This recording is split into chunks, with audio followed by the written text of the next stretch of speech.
Mahaba, and welcome to all of you for our first ever Abu Dhabi networking event for MEPRA. Just a quick thank you very much to our informal Abu Dhabi committee who really came together just to think about how we could engage with MEPRA members in Abu Dhabi. Paul Venn, who will be here shortly, the Executive Director of Communications for 2454. Ray Eglinton, who's here with his team, Managing Director for 4 Communications. Stephen, of course, Corinne Duvigneau,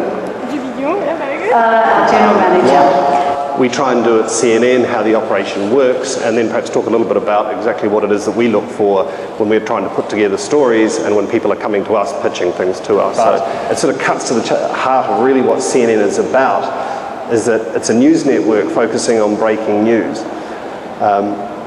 Having said that, there's a huge amount of change has taken place at CNN in the last 10 years, but even in the 30 years now. I mean, we're not a young pup anymore. Effectively, there are 4 main production centres around the world for CNN. The biggest, obviously, is in Atlanta. It's traditionally been the place where we started up. That's where Ted Turner lived. We have a large production centre in London. We have a not quite so large one in Hong Kong. And Abu Dhabi, we produce 1 hour of daily programming a day. A show called Global Exchange, hosted by John Defterios. It's on at 7 p.m. every day. I suggest you watch.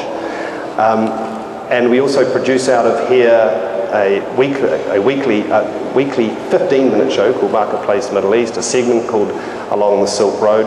These both go into Global Exchange, and a monthly half-hour called Inside the Middle East. Inside the Middle East is a show that's hosted by Rima Maktabi. It goes around the region. They've just come back from Jordan, where they've been doing stories on women's issues. Coming up, they'll be doing a story about sport in the region to tie in with the Olympics. So it's actually the longest running monthly half-hour show on our air. So it's a show that's been around a very long time.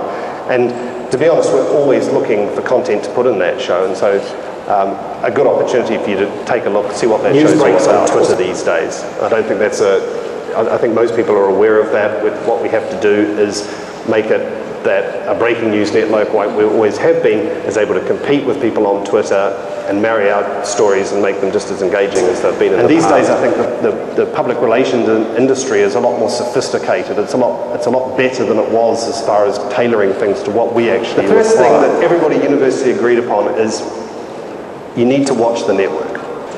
The second thing is you have to be a bit pushy. Even the producers realise this. I think the old adage of the squeaky wheel gets the oil is true.